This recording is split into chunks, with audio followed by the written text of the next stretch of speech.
For over 80 years, millions of these iconic yellow and blue tin cans have been sold all across the United States, housing a vibrantly bright orange-red powder.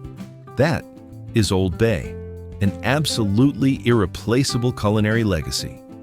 People don't just season with it, they worship it, and they sprinkle it on absolutely everything. But what exactly are those 18 spices? And who actually created it?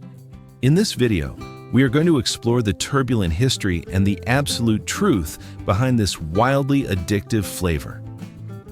Take a close look at that brilliantly vibrant orange-red powder. It is absolutely not just chili salt.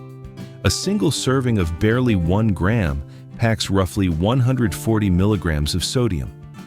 That single number accounts for a staggering 6% of your maximum daily recommended sodium intake. Because it is so heavily salted, seasoned chefs constantly warn diners to drastically cut back on their regular salt usage if they have already sprinkled this powder on. A touch of warm heat, a subtly sweet kick, literally awakening every single taste receptor. There is a fascinating story regarding the fierce conservatism of American consumers when it comes to this exact tin can.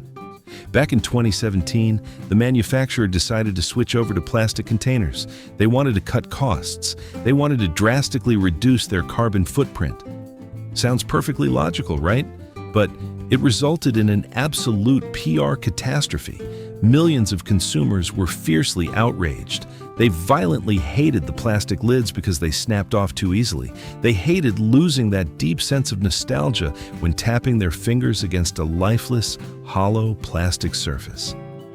The backlash was so incredibly immense that by December 2025, the company was forced to officially announce the glorious return of the legendary metal tin. You see, they aren't just buying a spice, they are buying a perfectly preserved memory. So, ultimately, what exactly is the true nature of this orange-red powder? We are about to step into a flawlessly guarded flavor matrix. You read the label on the can. You only see celery salt, paprika, black pepper, and red pepper. Incredibly mundane. But in reality, you are tasting the exact intersection of exactly 18 completely different herbs and spices. Mustard powder, bay leaves, cloves, cardamom, ginger, cinnamon, mace, absolutely zero MSG, completely gluten-free. And bizarrely enough, there isn't a single trace of garlic or onion. It is so utterly pristine that it actually meets the incredibly strict kosher standards of Jewish dietary law. How exactly do you protect a formula for nearly a century without it getting stolen? The solution behind it is an absolute stroke of genius. The inventor intentionally blended in microscopically tiny ratios of completely absurd spices. For instance, nutmeg. It is way too minute to actually taste, but it is more than enough to completely shatter the analytical results of standard mass spectrometers. Anyone desperately trying to reverse engineer the recipe is forced to surrender in utter despair. The security net of this spice system is ridiculously airtight. Most people assume Old Bay was born inside some glamorous, state-of-the-art food laboratory. I have to completely correct the record on this. It was forged out of pure desperation, blood, and a deeply harrowing historical escape. Rewind time back to Germany in the early 1930s. There was a Jewish man named Gustav Brunn. He was born in Bavaria and worked as a spice merchant.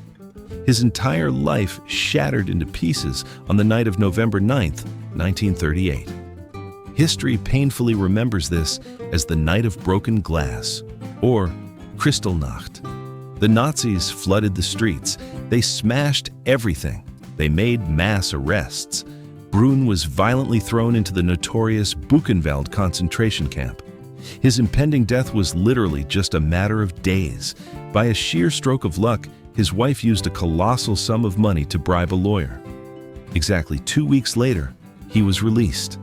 They scraped together everything they had, scrambled onto a refugee ship, and arrived in Baltimore, Maryland in late December 1938.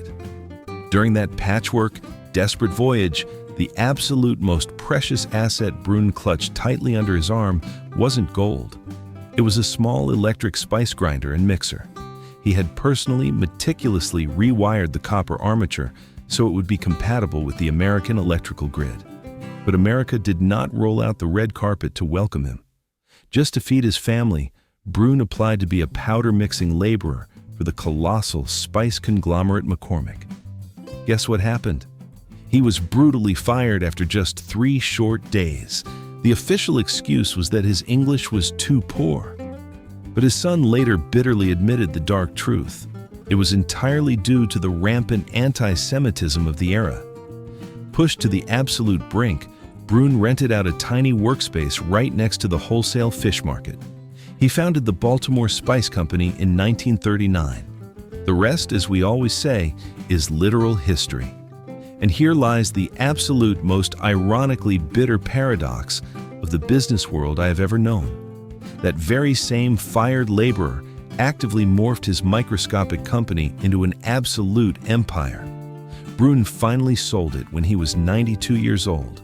And by 1990, McCormick, the exact same massive conglomerate, was forced to grit their teeth and shell out millions of dollars just to buy out Old Bay. The outcast had officially returned to completely dominate the very giant who once rejected him. Have you ever asked yourself why exactly Brunn targeted seafood? The answer lies in pure chemistry, not just mere coincidence. While observing the merchants at the Baltimore fish market, he spotted a massive, gaping hole in the market. They needed to boil colossal batches of crabs, but that fishy stench was overwhelmingly pungent. They desperately lacked a weapon to neutralize it. Old Bay was the absolute perfect stench-destroying machine. Its primary bedrock ingredient is celery salt. When the molecules of celery salt are subjected to high heat, they violently shatter the odor-causing protein structures right on the seafood shells. Combined with paprika, it orchestrates a simulated Maillard reaction. The boiled crabs don't just smell heavenly. They are coated in a vibrant brick-red layer that flawlessly tricks the human eye. And countless people frequently confuse this seasoning with the Cajun or Creole powders of Louisiana. In reality, they are worlds apart. Cajun is a violently aggressive assault of hot chili peppers, garlic, and onions. Meanwhile, Old Bay is an incredibly delicate caress. It is significantly saltier. It is absolutely devoid of garlic.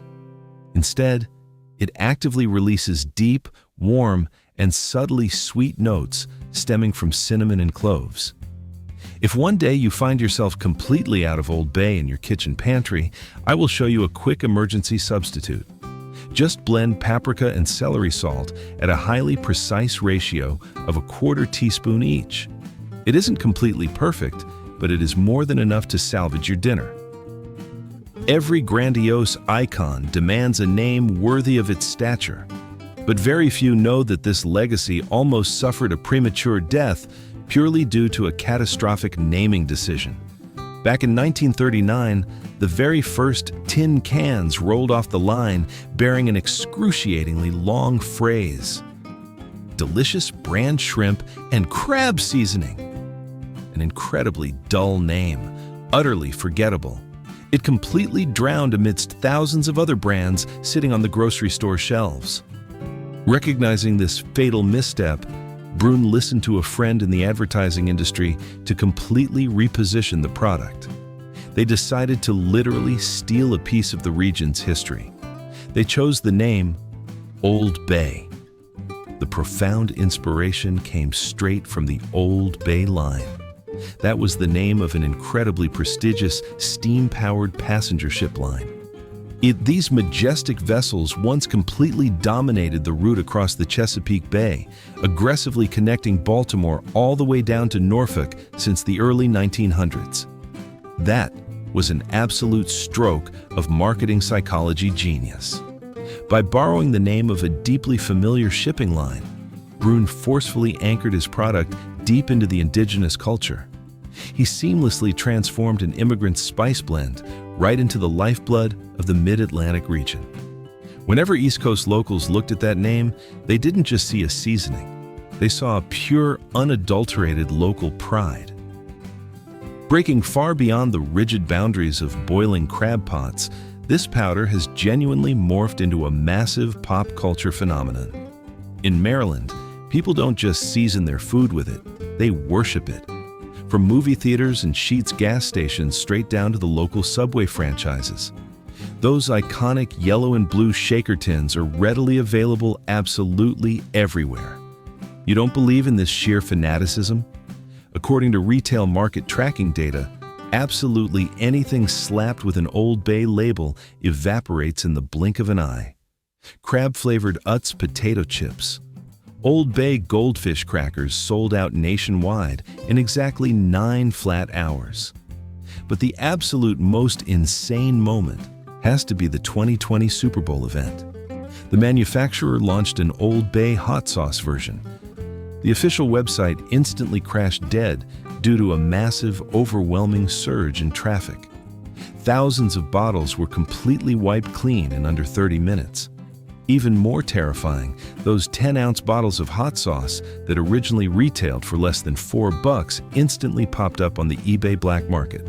Their prices were wildly inflated to $50, then an absurd $200. The massive gallon jugs even shattered the $300 mark. A literal market manipulation purely over a condiment. This obsession absolutely refuses to spare any culinary boundary. Top-tier chefs shove it straight into caramelized mushroom ice cream. Duff Goldman baked an entire sweet cake aggressively laced with the seafood flavor. Craft breweries actively produce tart lemon beers heavily dusted with Old Bay. Distilleries literally distill vodka carrying this exact flavor profile. And at the local dive bars, fully grown adult men order the Krabby Bow. They chug down frosty glasses of National Bohemian beer with the entire rim violently coated in that burnt orange powder.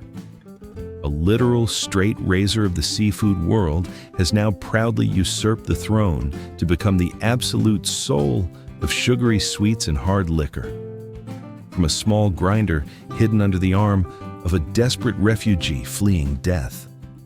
Crossing halfway across the globe, being brutally rejected, being aggressively suppressed, only to ultimately completely smash every single prejudice to become an immortal monument in the landscape of American cuisine. Spice is not merely food. It is the definitive proof of humanity's incredibly stubborn ability to survive. The next time you boldly sprinkle this powder right onto a French fry, remember this. You are tasting an entire historical journey.